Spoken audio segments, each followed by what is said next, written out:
Okay, you just type www.amazon.com. That takes you to our website. The British do more of their shopping online than any other nation. Last year, tens of millions of British customers used Amazon to buy £4.5 billion worth of goods. It's the instant gratification part of it that is so attractive to me and a little bit ominous. Amazon is accused of changing the book business from this... Just want to read through a couple of pages and see what you think. ...to this.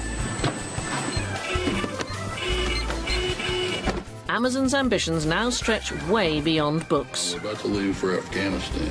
Into the world of media. Introducing Amazon Fire TV. Its drive to cut prices puts the squeeze on competitors. This is actually designed from the ground up to be a shark. Like, it's designed to dissolve and destroy other businesses. But Amazon is also creating new jobs in Britain. It gives us an opportunity to access a marketplace that we would never otherwise be able to access. Start with the customer and work backwards. Amazon's amazing story, from startup to global titan, is also the story of its founder, Jeff Bezos. He really is a tough boss. He has driven that company and drives those people very, very hard. We ask what Amazon's ever-growing business is doing to our economy and our lives. And we examine how Jeff Bezos' formula for success shapes Amazon's culture and has made him such a happy billionaire.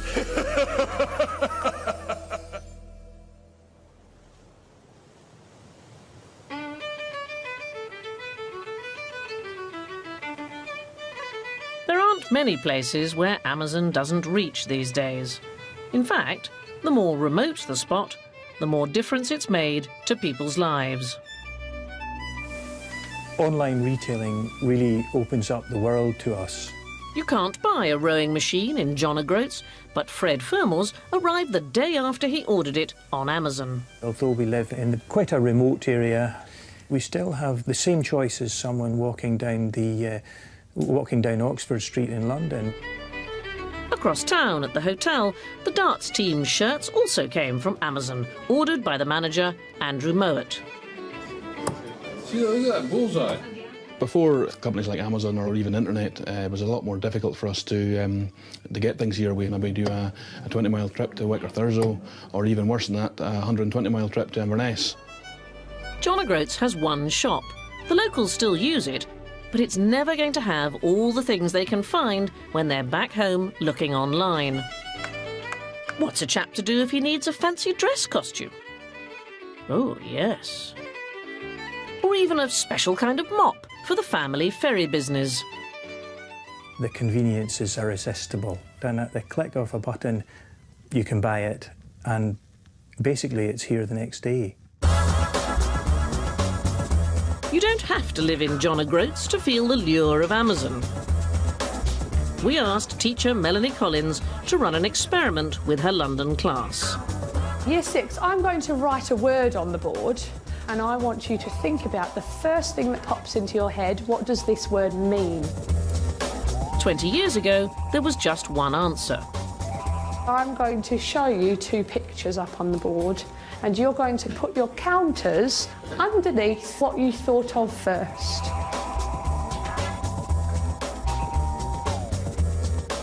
OK, Mustafa, can you please come up and count how many people thought of the river?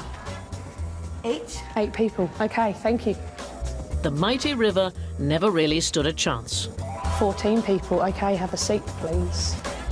Most businesses would happily give their annual profits for that level of customer awareness. Amazon's ability to get into our heads is the product of a unique company culture. Its engineers in London are working on its growing film and TV service. Let's go through that really quickly. It's got a bit of information about each of the actors, some of the other movies that they were in. Hey guys. Hey. Hi. The British business is run by Christopher North, an American who moved here 10 years ago. Everyone's kept in tune with the ideas of founder Jeff Bezos through a kind of Amazon think they're all expected to sign up to. We have 14 leadership principles at Amazon, and these are a set of principles that describe to us the characteristics you need to exhibit to be a successful Amazonian. It has an extra. Why was that? Because there was. And I think we found that they are a kind of glue that knits us together as a company, even now today that we're 97,000 employees at Amazon. The principles are on the website for anyone to see, and if you work at Amazon, you'll never forget them. It would be the equivalent of, how the Ten Commandments influence Christianity. They're not just words. I mean, you have to be able to embody these things on a day in and day out basis. Otherwise, you just won't survive at Amazon. Staff don't have to learn the leadership principles by heart, but there's one idea that's drummed into them every day. Although leaders pay attention to competitors, they obsess over customers. Customer obsession is the single most important thing to Amazon.com. It's the thing we focused on from the very beginning. Amazon executives and Jeff Bezos in particular will tell you until you cannot stand hearing it any longer that they start with the customer and work backwards. Start with the customer and work backwards. I don't think you should make any bones about it. There's no socially wonderful thing about working from the customer backwards. It's smart business. You only have to visit your local Royal Mail sorting office to see the impact of online retail. Email has meant we're sending fewer letters, but that's more than made up for by all the extra parcel deliveries. Last year, Amazon alone sold an average of more than £70 worth of goods to every man, woman and child in Britain. That's more than half of all online retail sales. Amazon account for a large amount of our traffic. The difference in volume is ginormous. Yeah, massive contributor to the amount of traffic we pick up now. Amazon's business is good news for some, but bad for others. But we're a little low on stock at the moment. Across Britain, bookshops have been closing at the rate of more than one a week. See you soon. I'll give you a call later, Mrs. Carrington. OK, bye-bye. In Banstead, Surrey, Linda Jones is ready to name the culprit. I've actually had people coming in and taking photos of books on their phones and looking and saying, they'll look at the back and they will be there for some time. And then they will leave, and I know exactly what they're doing. They are going to Amazon to order that book because they can get it a lot cheaper. Linda says Amazon's prices can make trading impossible for her. For instance, David Walliams' new book, Demon Dentist, on Amazon, £5. We have to retail it at $10.99, $12.99. We can't buy it for £5. So how much does it cost you to buy? It costs us to buy $8.99. Amazon admits it sells some books at a loss. I think you'd find across many retail businesses, it's very common for best-selling products to be sold at very low margin or even sometimes at a loss. But ultimately, we have to figure out how to make it all work. Linda needs to take £10,000 a month just to break even. That hasn't been happening, and for the past year, she's been using her own savings to keep the shop open. I'll make you walk up with it. I love books and I love bookshops, and it's all well and good having that passion. Thank you. But I just can't afford to keep putting money into the business. For Amazon's founder, bookshops are just on the wrong side of history. Complaining is not a strategy. Amazon is not happening to book selling. The future is happening to book selling. Amazon didn't invent the idea of shopping from home. Mail-order catalogues had offered it for decades. But this kind of thing started to feel distinctly low-tech when a new vision appeared in the 1990s. Imagine a world where every word ever written, every picture ever painted and every film ever shot could be viewed instantly in your home via an information superhighway. Ordinary domestic phone lines offered access to an exciting future. It all comes down to computers communicating. And in fact, that's already happening on something called the Internet.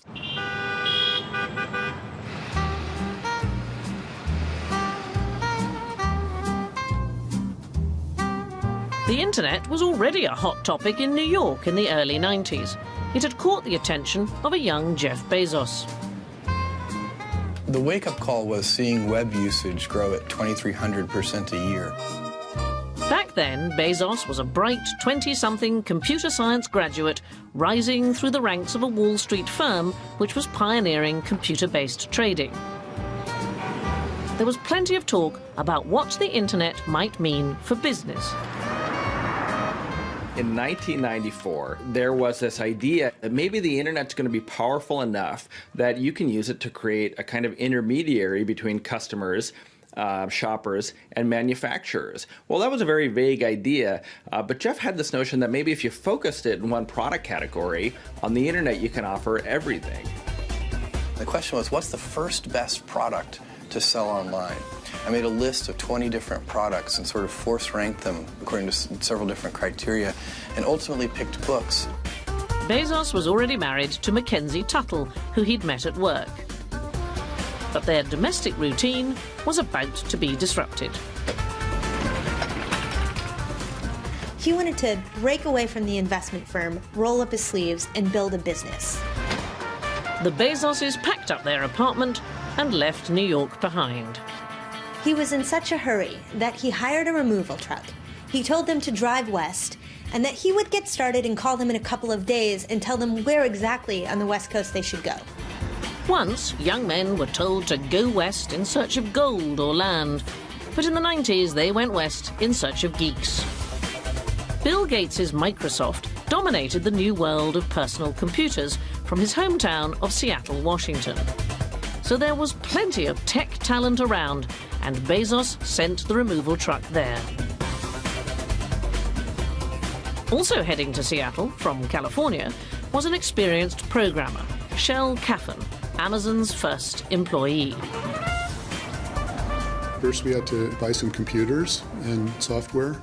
We couldn't afford very big computers or very many computers, or we did have to be frugal because there was not a huge amount of investment. The garage at Jeff and Mackenzie's rented house became the office.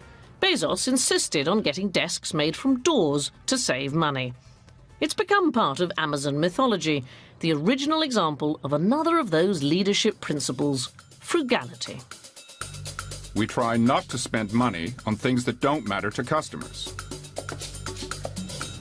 But employee number one always had his doubts about the desk doors. If you ask the people building them, you'll learn that they were actually more expensive than just buying a cheap desk. It looks frugal, but it isn't really frugal. I think frugality is in some ways a much misunderstood leadership principle. Frugality doesn't mean cheapness. It doesn't mean penny pinching. It means making efficient use of scarce resources. And I think within the door desk idea, the idea that you would improvise a desk out of the materials at hand, you also have the idea of a kind of a scrappiness, of a kind of making do with what you have to hand. After months of coding on the doors, Bezos' new business was launched. www.amazon.com. It takes you to our website. Amazon's 8th employee, Todd Nelson, had been working as a waiter before he got the job that changed his life. They had actually started shipping books in Jeff's garage. Then they moved to this small warehouse. Todd started working here, ordering and dispatching books. He and his colleagues responded to a computer linked to Amazon's website. They had a bell that whenever a customer would order a book, there'd be a little ding, ding, you know, and everyone would cheer because we'd made another sale. And within the first few days, it was ding, ding, ding, ding, ding, ding, ding, ding, ding, ding, and they had to turn it off because, you know, it was annoying. By listing any book that could be ordered from distributors, Bezos' small business would claim the title Earth's biggest bookstore. Over some large number of years, I think internet book selling is going to become a very large business. At the end of each day, work in Amazon's offices stopped, and everyone, including Jeff and Mackenzie, went down to the basement to help get all the orders into the last post. There's this feeling you just couldn't do enough. I was working, 12, 16-hour days, working most weekends. I didn't take a vacation for the first 2-3 years. But it's what I wanted to do. I mean, I was excited by my work. It's the most fulfilling work I've ever done. That first tiny basement warehouse in Seattle is a world away from what Amazon now calls its fulfillment centers. With more than 100 million items for sale on the website, keeping tabs on them across the network of warehouses is so complex that only the central computer really knows where things are. Amazon has such faith in it that any item can be stowed on any shelf. The product is stored completely randomly around the building, and so the stower is allowed to pick any location that they want to in order to put that product away. The random arrangement is actually efficient because it reduces the chance of a worker picking the wrong item, which might happen if similar items were stored side by side. A customer will come onto the website, order the product, and the computer system will decide the best fulfillment centre in which to pick that product. And we have pickers, and the computer system will send to their handheld scanner that order that says, go pick Downton Abbey Series 2, and it will also tell them where that product is.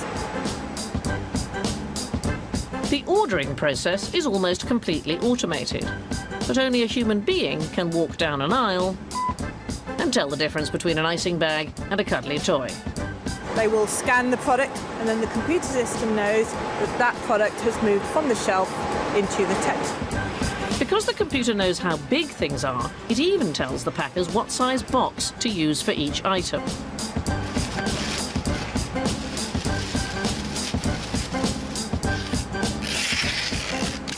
Then, only at the final stage, the item is matched up with the customer's name and address. It goes onto our outbound dock, and it will get put onto one of our many carriers' vehicles for onward delivery.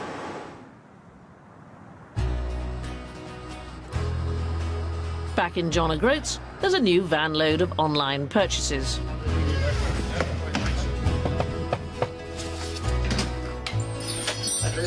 Morning. Sandy, your customs here. Perfect. Fred Firmer runs the ferry to Orkney. Out of season, there's time to get things shipshape. Here's that, Paul, you ordered. Okay, thanks, Fred. Okay. Kind of a bottle of Red McGregor, landlord, please. No problem. And Andrew Mowat knows it's always easier to get the party started with a Captain America costume.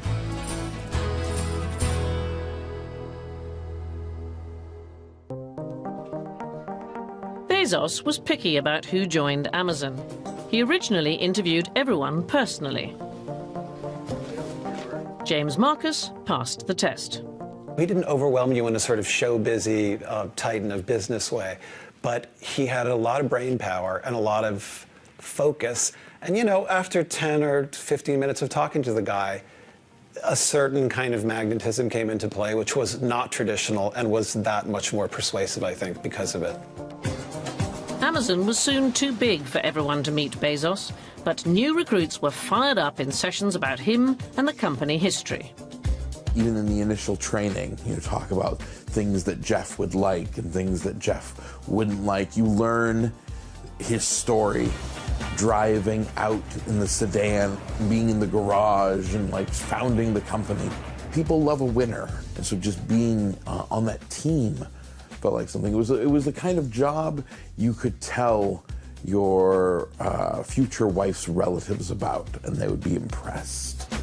At Christmas, the office staff were expected to help pack books at the warehouse.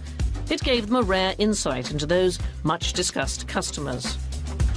You would pick the weirdest things. There was a lot of porn, there was a lot of scientific literature, and I would gift wrap once a copy of Mein Kampf. Of course, I was hoping that whoever was sending it to someone for a Christmas gift was sending it as a kind of cautionary tale about man's inhumanity to man, or see how far we can fall. But sadly, the card that went inside the thing simply said, "Merry Christmas." By the late 90s, San Francisco was buzzing with dot-com startups reinventing business and office life. This is Nochka. Nochka's an old-timer here. Been here since May. Companies like Pets.com were famous for spending their investors' money with no sign of profits. Amazon, too, was losing hundreds of millions while moving to ever bigger offices. But in the dot-com boom, new rules applied. Wall Street gave companies a pass. They said, okay, we don't care if you make money yet. You're going to someday. But for now, just grow. Take that money, reinvest it in servers and marketing, whatever. Just grow until, you hit the sky. And we'll be there as loyal investors behind you. Bezos and his staff think about Amazon's growth as what they call the flywheel effect. It works like this. If a customer's pleased with their Amazon purchase, they buy more and tell their friends. So Amazon gets more traffic. That means it can offer more products at lower prices, which in turn attracts more customers. The flywheel builds momentum and becomes unstoppable. It seemed at that point like there was nothing Amazon couldn't conquer.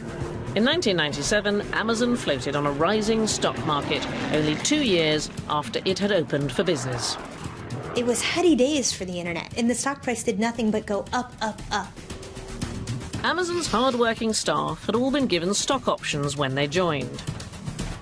One of the greatest absurdities at Amazon was that the reason everyone was killing themselves was because of the possibility that they would become hideously, unspeakably rich. At the same time, no one ever talked about this. It was very gauche to talk about it. Everyone had to pretend as though it was some sort of communist state, that everyone was just working because they just love working crazy, crazy hard. But the reality, of course, underlying everything, is that there was this hope of some sort of enormous payoff. And for a while, it looked like that dream had come true. Did you read the Times this morning? Yeah, I saw the Times this morning. At one point on Friday, Amazon.com's total stock market value surged past $30 billion, making it worth more than a major industrial company like Texaco. According to my calculations, you yourself are worth somewhere in the vicinity of $9 or $10 billion today. I only say that because I've got a follow-up question. Okay. What's with the Honda? This is a perfectly good car. The image of Jeff is one of sort of a brilliant, strategic, financial mind and a delighted child, and that laugh. I mean, really. Really. Jeff's laugh is memorable. When you talk to him, if you're in a meeting with him, it's the thing that you emerge talking about.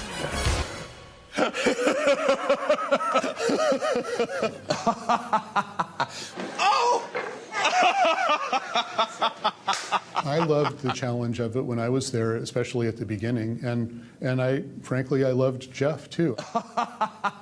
But working down the hallway from his laugh, after a while, it can, get to grade on one. Okay.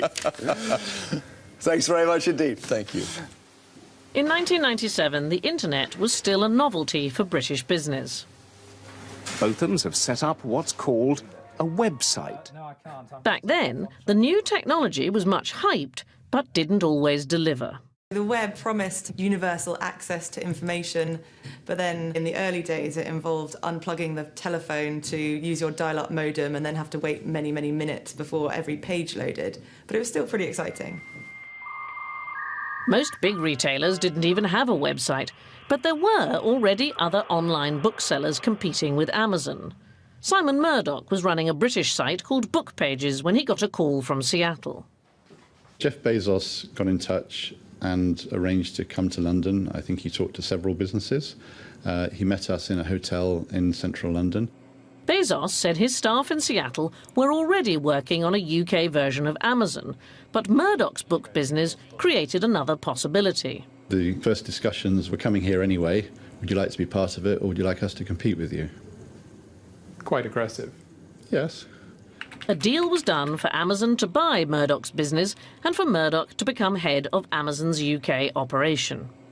Amazon.co.uk is going to revolutionise book selling because we're making a very large number of books available to people very easily.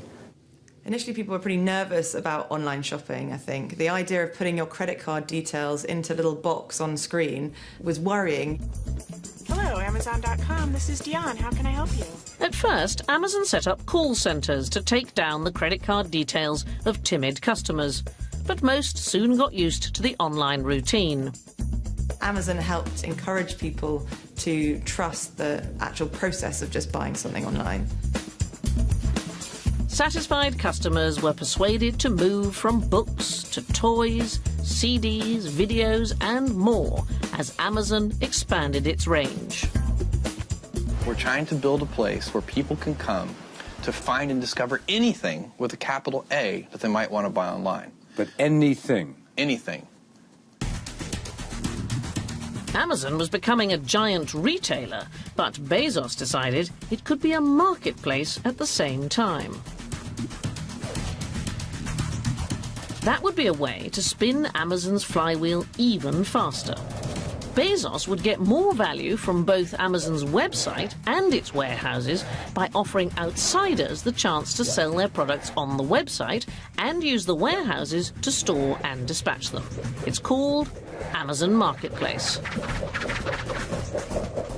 The fundamental innovation was inviting third-party sellers not only onto our site, but to actually compete with us directly on the very detail page. That's been so successful that today more than 40% of all the units sold on Amazon worldwide are sold by third-party sellers. And that's creating jobs, even in this Nottinghamshire village. It's possible to make a living simply by spotting bargains in supermarkets to sell on Amazon, as Mark Reedman and Keith Whittle have discovered. So we've got a couple of dolls. We've not sold dolls before. How much was that then? $4.99. What do you reckon you can sell it for? They were selling for 17. Yes, you really can comb your local shops to find cheap stock to sell on Amazon Marketplace, if you know what you're looking for. Boots or Sainsbury's or Tesco's or Argos, there are certain times of the year where they will do deals.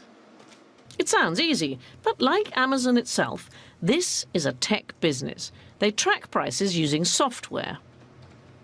In August, they bought a load of Star Wars Mr. Potato Heads and have been watching their price ever since. It sort of dropped down at the beginning of the summer, but as soon as we hit the November Christmas period, it's starting to rise and will probably continue to rise. It's a bit like trading on the stock market. Mark and Keith store their goods until it's the right moment to sell. Sometimes it means we have to sit on stock for 6 months, so we're investing our capital, but with a longer-term aim that we'll make a profit on that. Sometimes it's a bit of a lottery, but it normally pays off. If you've got the space to keep hundreds of games, gadgets and toys, Keith and Mark say you can earn your keep like this. If you're looking at between £5 to £7 a unit profit, then you've only got to be turning over, say, 15, 20 units in a day, and over a week, over a month, over a year, that adds up to be quite a decent salary. That's about £100 profit a day, or about £37,000 a year, as long as you're open for business 7 days a week. We've been labelled as a nation of shopkeepers, but actually Amazon's sort of taken that for us as small retailers into the 21st century, where we can actually all sell our goods and our wares, but without the need of that physical premises.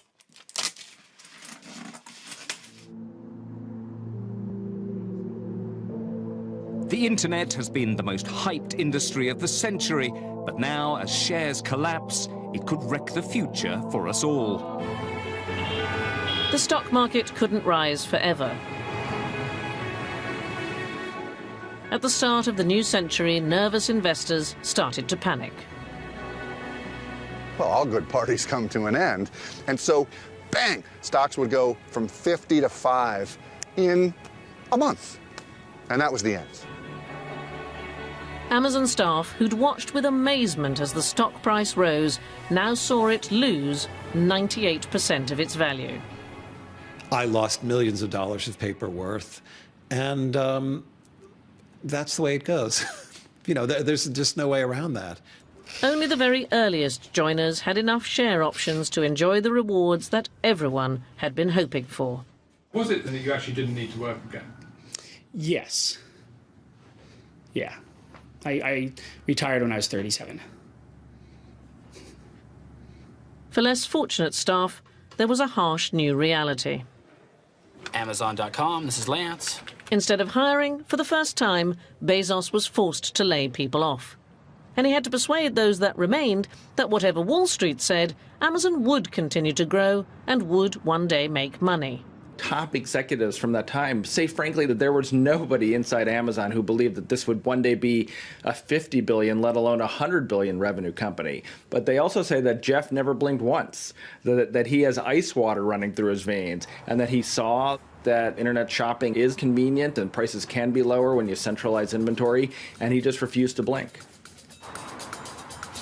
Alongside the customer-centric mantra, there's a toughness in Amazon's corporate culture. Leaders do not compromise for the sake of social cohesion. And leaders do not believe that their or their team's body odor smells of perfume. Curious. He really is a tough boss. He has driven that company and drives those people very, very hard. And you either survive there because you buy into that culture and it's a culture that he has created, or you leave because it's just nothing you have any desire to be around. Dave Cotter left Amazon after 4 years to set up his own business. It's a social network for families, beginning with his own. Amazon can be a very difficult place to work, but I actually look back super fondly and kind of revere the intellectual challenge that it provided. It still can be really hard on a day in and day out basis to have kind of everything that you do or everything that you're surrounded by kind of be open for attack. Nadia Shurabura also left Amazon to launch a startup, bringing online technology to shops. It could hardly be more intense than her old job. Amazon was really the way of my life. I lived at Amazon and I lived within Amazon. I was married at Amazon, and every hour of my waking day I was thinking about Amazon. Here's one kind of crisis that all Amazon executives dread. Bezos gets a customer complaint. He forwards it to the person responsible with a single cryptic addition. You get an email message and there is just a question mark in it. I got one. For me at the time, it was just kind of scary and terrifying, only because I hadn't been at Amazon very long. So immediate things, sweaty palms, panic, anxiety, it's just drop everything, all hands on deck. We got to address this. What Jeff wants you to do is to go down and not only fix it, but fix it forever. Have a mechanism in place that screw-up never ever happens again. Many companies might just say, like, okay, this one customer had this one issue. Jeff takes a very different perspective, which is maybe there's a way to improve the system. However long it takes, you work away until that particular failure is impossible. And then you report back. And you get usually a smiley face after that, saying that, yes, thank you. Amazon survived the dot-com crash, just thanks to having borrowed enough millions to stay afloat. But Bezos always had ambitions way beyond mere survival. The big ideas in business are often very obvious, but it's very hard to maintain a firm grasp of the obvious at all times.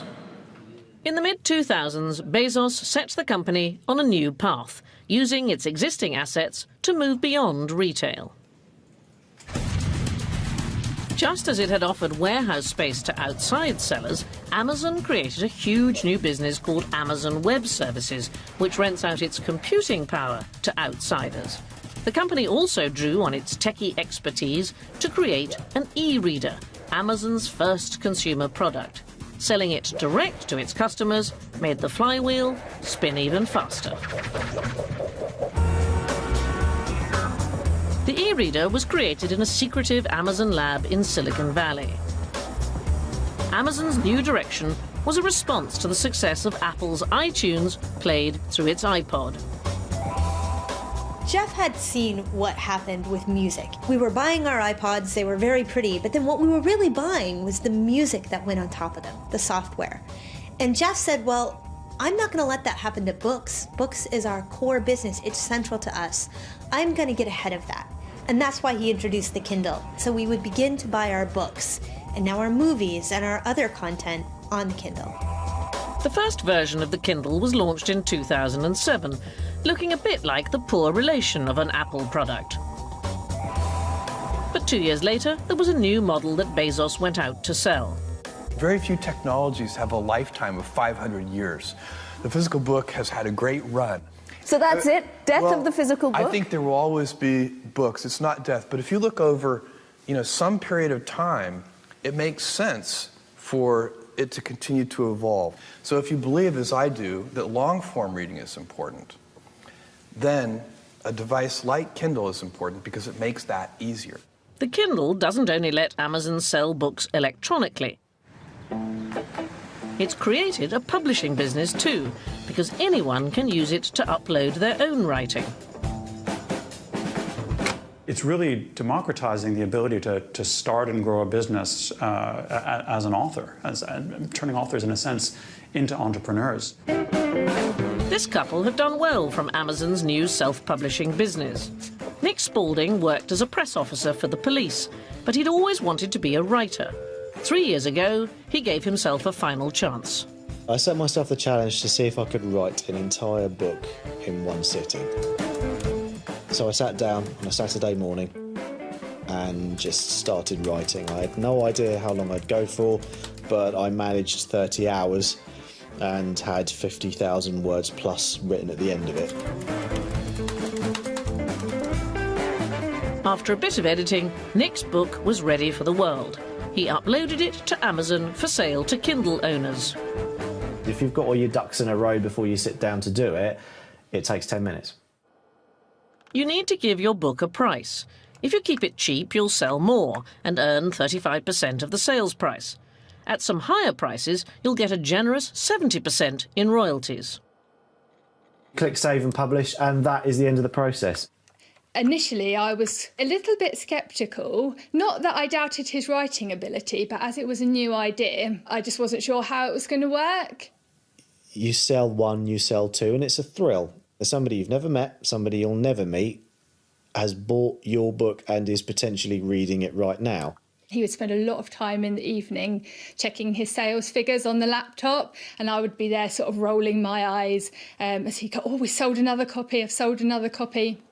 Gemma had to change her tune when Nick followed up his first effort with a bawdy comic novel. Annika was a goddess, a blonde, perfect, golden-skinned creature of myth, or Sweden as they apparently call it these days. It started to sell, and it started to sell more and more.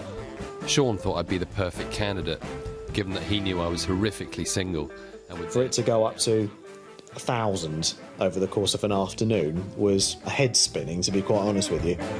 That year, Nick sold 430,000 books on Amazon. And now he's sold the books to a traditional publisher, cashing in a second time.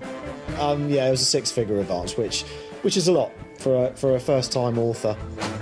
Nick resigned from the police to write full-time.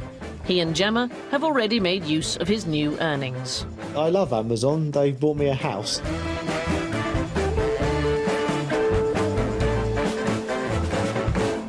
If you look at the bestseller list, typically you'll find nowadays that about 1 in 5 of our Kindle best-selling books are self-published books via the Kindle Direct Publishing platform. That's a worry for these publishers gathering in London to discuss the future of their business. Amazon are undoubtedly the most important player in the book world today, whether ebooks or print books. They really are the central platform around which the whole publishing industry is operating these days. There's no shortage of speakers to offer views on the future of the business, but none from Amazon itself. Amazon is notoriously secretive. We'd like to have Amazon speakers here. The way they operate, they tend to not want to do things as part of an industry conversation or as part of a dialogue, which I think is a shame. Despite the threat from self-publishing, whether they like it or not, for many of these publishers, Amazon remains their top sales channel. They're torn between gratitude and fear. The general feeling is that it is terrifying and wonderful in equal measure. There's no escaping the fact that Amazon is a dominant force, and monopoly is never good for business and certainly never good for the consumer. They're not in business to support publishers, they're in business to make Amazon as successful as possible. And some of the things that they do in that are contrary to the things that we would like. So you fight back, and that's what I'm doing with HarperCollins, and I think we're doing as a business very well, and, bring it on. There's plenty of fighting talk to keep the spirits up. We are an industry that has survived hundreds of years. We are going to be here in hundreds of years. But Amazon and its founder, Jeff Bezos, are never far from people's minds. Publishers think about Jeff Bezos sort of like they might think about God, as a kind of very distant, inaccessible figure who is all-powerful and all-knowing. God loves us. Yes, but God is vengeful. The Amazon universe keeps on expanding. The new Kindles still download books. All right, let's rehearse, huh? They also play Amazon's new TV and film productions. Action! There's a new set-top box to watch them on TV. We've packed in loads of entertainment. Or play Amazon games. And now, in some American cities, there are Amazon grocery deliveries from vans advertising Amazon productions. With Amazon Prime, you get something truly amazing. And there's Amazon Prime, a subscription service for free delivery which cross-promotes other Amazon businesses. You'll get access to the Kindle Owners Lending Library, where Amazon Prime members can borrow best-selling books for free.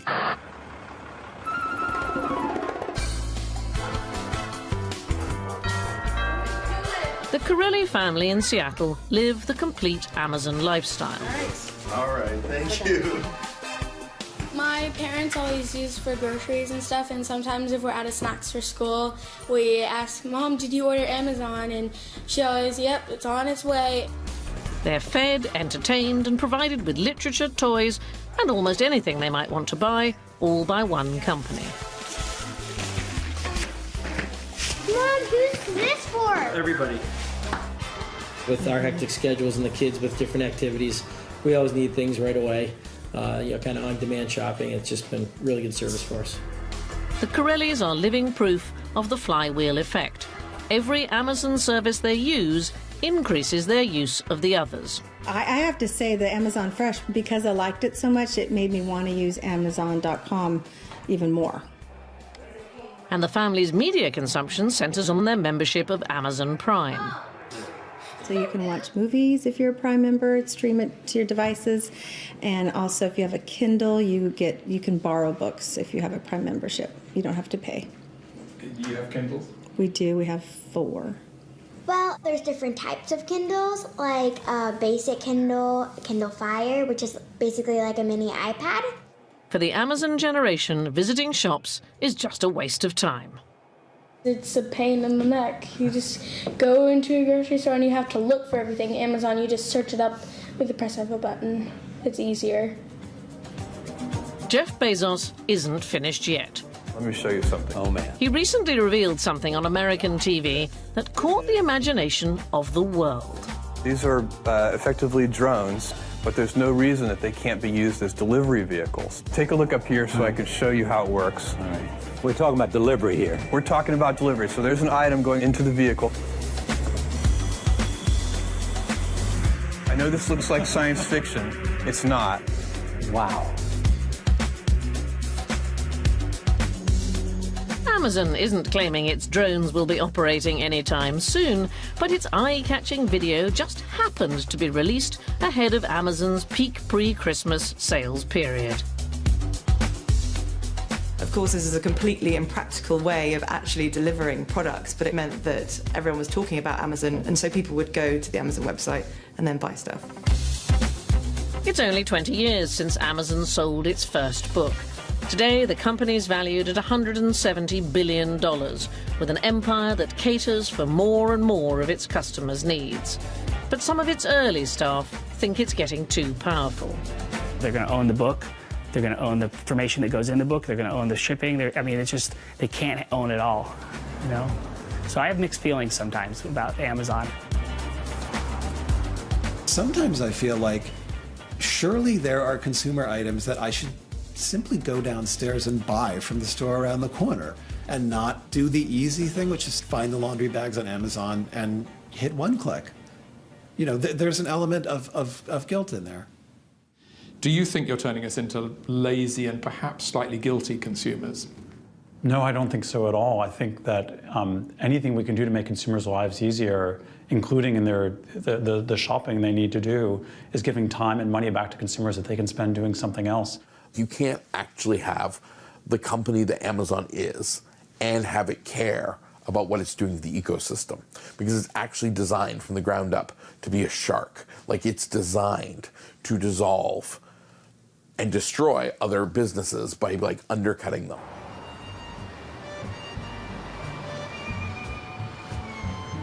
Whether because of how it works or because of its sheer scale, Amazon's increasingly on the radar of politicians and regulators, especially in France. For decades, French law has stopped books being discounted by more than 5%, and that applies to Amazon too. The novelist Aurélie Filippetti has a second life as France's Minister of Culture, with a particular passion for protecting the nation's bookshops. Pour nous, c'est la garantie de la protection de ce que l'on appelle la bibliodiversité. Parce que le livre, c'est un écosystème qui est un écosystème fragile et on a besoin que chaque maillon de cet écosystème se porte bien pour que l'ensemble donne une littérature qui soit florissante. Government and opposition are united in believing the existing restriction on book discounting isn't enough to restrain Amazon. Je crois que Amazon est une menace croissante pour la bibliodiversité. Now a new law will also restrict Amazon's free postage and packing offers. But nobody in this Paris bookshop seemed to mind. Quand on réduit les prix, ça veut dire qu'on réduit les salaires, qu'on détruit des conditions de travail et qu'on exploite des gens. Donc j'achète autant que je peux, j'évite d'acheter sur Internet. Si Amazon avait le monopole total, dans ce cas-là, on ne pourrait plus avoir de contact avec son libraire. The minister accuses Amazon of trying to eliminate competition in the book business. De mon point de vue, Amazon fait une stratégie de conquête du marché dans les différents pays où ils s'implantent. Et donc, en gros, ils font du dumping sur les prix. En France, ils font du dumping sur les frais de port. No, I certainly wouldn't accept that charge. I don't think we're trying to eliminate the competition. I think that UK customers, if I focus on the UK, which I know best, have access to a lot of different choices, and price is one dimension on which retailers compete. But books are only one industry which has complaints about Amazon.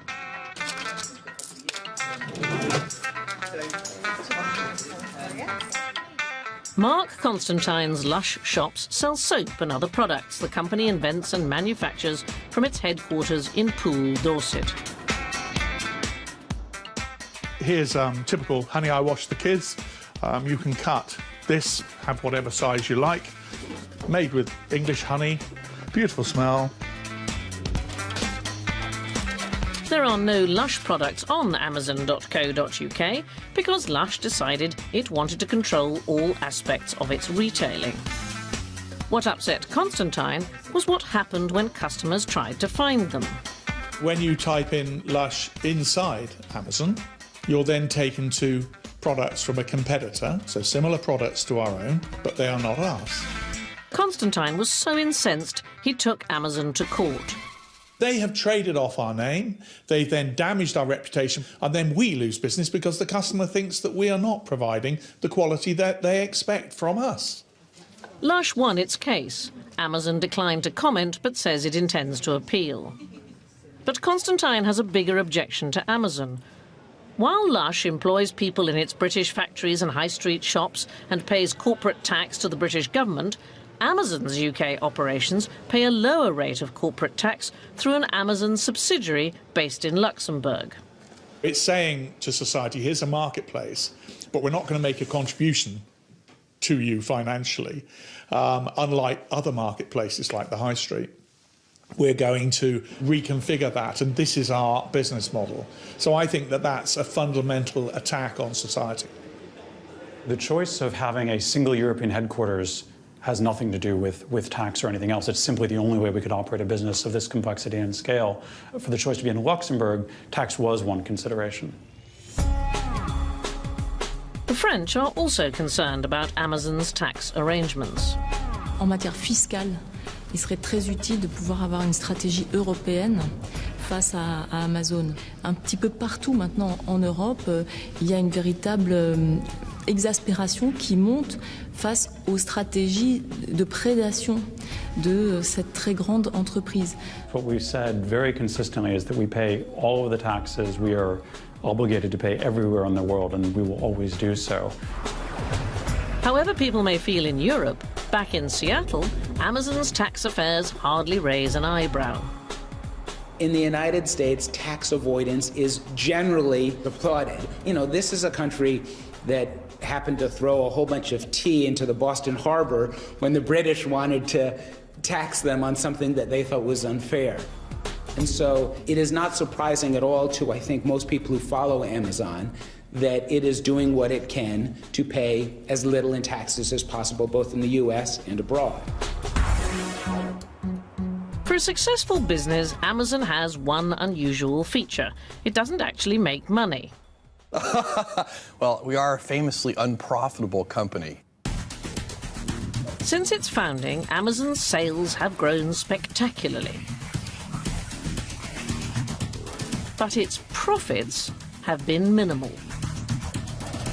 Bezos says that's deliberate because he's still investing in new warehouses and new businesses. It's very hard to beat a non-profit business. Other companies have to make a profit or their investors will be angry. Jeff has successfully made people want to support a company that doesn't need to make a profit, and that's an incredible business advantage. However well Amazon's persuaded the markets it doesn't need to make profits or governments that it doesn't owe more taxes, the company insists it's still a good corporate citizen.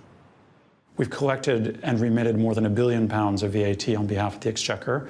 We've purchased many billions of pounds of products from UK suppliers. We spent over £1 billion in the last 5 years just on the delivery companies who do the last mile delivery, and we've created, many thousands of jobs.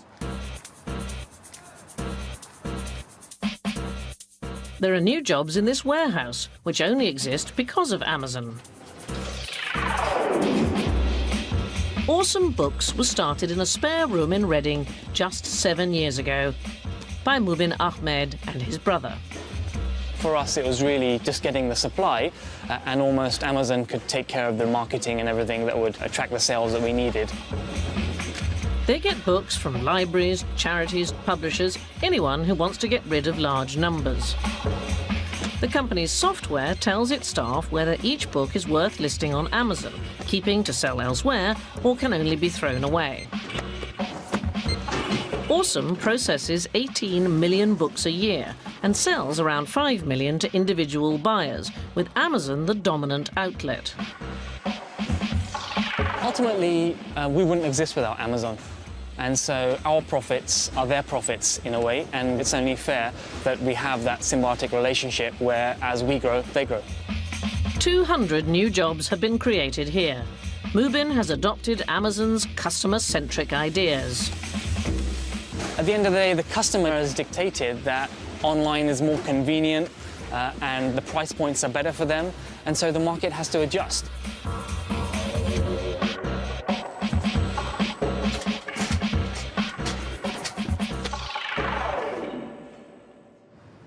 That adjustment has created losers as well as winners. Your friendly local shopkeeper may feel the efficiency of online retail comes with a high price in terms of our relationships. We will become more insular as a society. We will sit at home in our rooms and we will type in what we need. We won't talk to anybody. We won't communicate. Our communities will become smaller and we won't see people. And I don't want that. Take care. Thank you. Bye-bye now. Bye-bye. Bye, Jack. Bye. Linda decided she had to stop using her own money to support the business, and the bookshop has now closed. Is it in Amazon's interest that bookshops go out of business? No, I don't think so. I think that Amazon does best in an environment where there's a lot of thriving competition. We're a company that appreciates a competition, and it challenges us to do even better. Can anything stop Amazon? Well, competition between online and the high street may be taking a new turn that could leave Amazon playing catch-up. It's to do with smartphones. At the moment, people go into shops and they can check prices on their app, check it on Amazon, find it cheaper and buy it. So try something on in the shop, but then buy it through a competitor. And I think that retailers are waking up to this fact and trying to create better experiences in the store. In Silicon Valley, eBay believes we're about to witness a blurring of on- and offline shopping. So follow me now and go to the next one. It wants to partner with traditional retailers and has a whole demo area to show what's possible. So Lisa clicks on these shoes, loves them, looks at some of the photos, says, you know what, I'm going to get these. They're right down the street. So what's interesting... This idea is click and collect, with a new personal touch. Fantastic. And she notices she can check in automatically when she gets to the store. Fantastic. So she places the order, and she knows when she then walks into the store assistant's going to say, hey, Lisa, welcome to the store. We've got your pair of shoes ready. We can do things with technology in the physical store to make people understand, find, and discover, and then purchase product in a far better way. Some of these ideas are already out there, such as giant touch screens to encourage customers to buy online, even when they're out shopping. Think Minority Report, right? The movie. This is the possibility, right, of sort of you take these vertical surfaces and turn them into engagement, right, where the consumers can actually interact. And according to eBay, Amazon's business model may not be as efficient as it looks today. Having your own fulfillment centers, and many of them, is one way to go. It's expensive. It makes you become, a physical logistics company. eBay's vision reminds us that old-fashioned shops weren't actually such a bad idea after all. Guess what? They have products sitting there. So why then build another warehouse that's all around those, yet another place for trucks to show up and drop product and that kind of thing? And instead, take the inventory that's already moved close to that consumer and get it to them right from that point. Anyone trying to challenge Amazon will find its business is protected by its massive investment in technology, especially as it expands into media and tech services. Today, it's taking on much fiercer competition than shops. In reality, Amazon is competing with Netflix and Facebook and Apple and Google, and those are the companies that have the ability to undermine what Amazon has built all over those years. I think the next 10 years are going to be fun to watch as all these little battles take place to see who's going to win. Whatever happens, Jeff and Mackenzie have done okay. He's now worth $27 billion, according to Forbes magazine. She's become a novelist. And he's bought a prestigious newspaper, The Washington Post. Test 4, 3, 2, 1, ignition. Oh, and he started his own rocket company, Blue Origin, to bring space travel to the masses. Maybe one day, it'll deliver Amazon packages to the moon. At this moment in time, boy, it looks like Amazon is hitting on every cylinder. But it is a moment in time, and I think it is entirely possible as we go 2 years, 5 years down the road, things will change. Amazon will be disrupted one day. And you worry about that? I don't worry about it because I know it's inevitable. Companies come and go. And the companies that are the shiniest and most important of any era, you wait a few decades and they're gone. And your job is to make sure that you delay that date. I would love for it to be after I'm dead.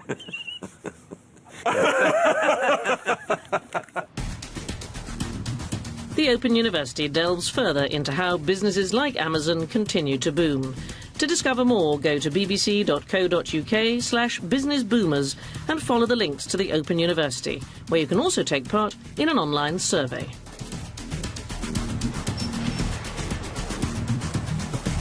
Next, here on BBC Two Scotland, to mark our 50th birthday, Dara O'Brien hosts a special quiz all about two.